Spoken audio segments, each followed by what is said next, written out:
Горивата стануваат се поскапи, давачките се поголеми, а платите недоволни. Повисоката цена на горивата сериозно ги загрижува граѓаните.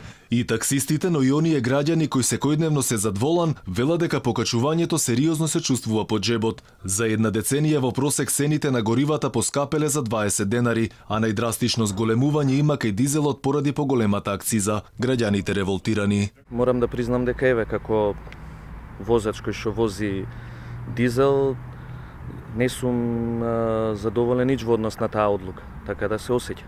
Много лошо. Скупо е много.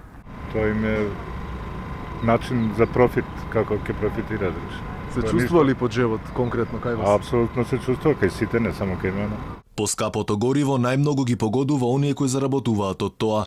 Такси возачите се жалат дека и онака едва обстануваат, па со новите повисоки цени тешко дека ќе скрпат крај со крај. Нормално дека осеќаме, од горивото зависим.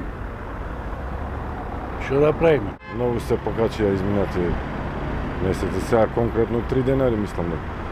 За литар. 3,2 денари последно Па покачување. да, сега и од вечер од 24:00 колку се покачува регулаторно. Сега нешто од мај, нели, ново ќе имало. Нова методологија, да, така.